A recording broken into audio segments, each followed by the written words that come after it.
Welcome back to Wake Up America. So 14 legislative days remain on the calendar for Congress to avert a possible government shutdown. Yeah, so presuming that all 53 Senate Republicans vote yay, at least 7 Democrats would have to join a bipartisan majority. So can Congress actually get this done? That is the big question this morning. For more, live from Capitol Hill, joining us this morning, let's welcome in Oklahoma Senator James Lankford. Great to see you this morning, Senator. So let's start with the looming government shutdown. I know we spoke with Texas Representative Brian Babin Wednesday morning, who had a lot of faith in Speaker Mike Johnson in the House to keep the government up and running. President Trump said last month he will likely meet with Senator Schumer and Hakeem Jeffries as well, even though he says it might be a waste of time. What can you tell us? Well, I can tell you right now, we're going to get it done. Actually, the frustration on the government shutdown is every time we get close to this, we start the countdown clock. We have 12 bills that have to be done. We're not going to get 12 bills done in the next 14 days. So my focus, as it has been for a long time, is we need to stop government shutdowns. I have a bill that actually prevents government shutdowns.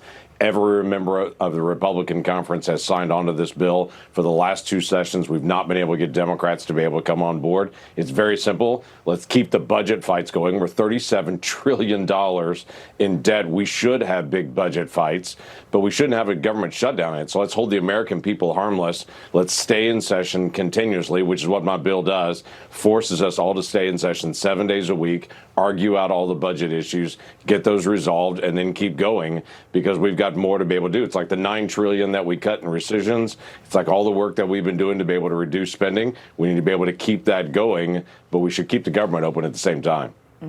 Yeah, Senator, in addition to fixing the budget process, I know you guys are focused also on trying to fix the nomination process. Yeah. I believe I heard over the weekend President Trump in his second term is the only president going back at least 40 years or so that's not had one single nominee approved on a voice vote. Where are you guys right now in amending the rules? And do you worry that if you do so, that might bite you later should there be a Democrat president? No, we need to change the rules in a way that it works neutral for every president. When the president of the United States is elected, they have a right to be able to get their own staff in place. Right now, Democrats are trying to say President Trump was duly elected. We'll acknowledge that, but he can't have any staff. Well, that's absolutely ridiculous. So no president has ever faced the pushback that this president has faced on trying to be able to get confirmations done. Typically, if you go back 20 years ago, 98% of the people were done by voice vote. That means it took seconds. They went through committee, they were approved by committee, came to the floor, there was an acknowledgement, okay, the president wants to get his own staff, can get his own staff, they've been approved by committee, let him go. This president, as you mentioned, 0%, zero, no. Every single one of them has required a filibuster cloture vote and 2 hours of debate, which no one actually comes to the floor for, and then a second vote on that. That is unprecedented. We cannot get all of his people through because it takes hours and hours and hours to do that, and we have 1,200 people to be able to get through. So yes, we're gonna push a rule change through that works for every party, no matter who they are, and to say the president has the right to get their people through. Go through committee, get approved by committee, then get a faster process to be able to get to the floor. And we're not talking about cabinet secretaries here. We're talking about the undersecretary to the deputy secretary of stuff. Yeah. Right. Yeah. That's exactly right. We're talking about people like the legislative affairs person. We're talking about the undersecretaries. We're talking about they blocked the State Department protocol officer. Okay, please.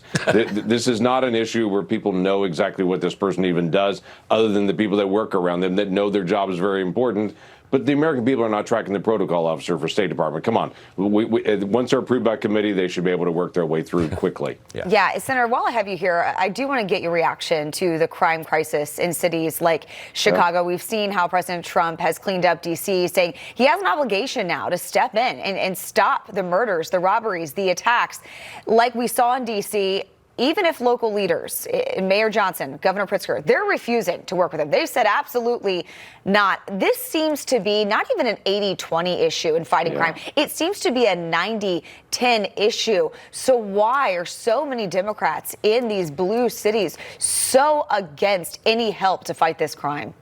This is the ultimate in Trump derangement syndrome, where there's high crime in your city and the president of the United States offers help and is like, no, we don't want your help.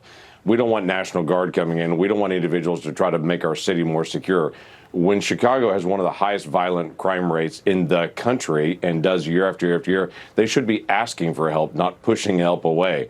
This should be pretty straightforward on it. You can look at Jeff Landry from Louisiana saying Louisiana is a great state, has fantastic people, but they have some crime issues in New Orleans. And they're literally saying, hey, if the president wants to come help us, we're glad to be able to have the help in New Orleans to make sure that we can have safe streets and a safe community on that. But Chicago's doing just the opposite in saying we don't want help from him on it. Please, come on. All the people in Chicago just want to live in safety. Yep. Yeah. Hey, real quickly, got 15 seconds here. I got to get to this, though. You had quite the back and forth with Governor Newsom of California, who tried to make an issue of Oklahoma crime, but you came back with the facts that actually painted a different picture. Obviously, it's always good when you guys go back and forth like that.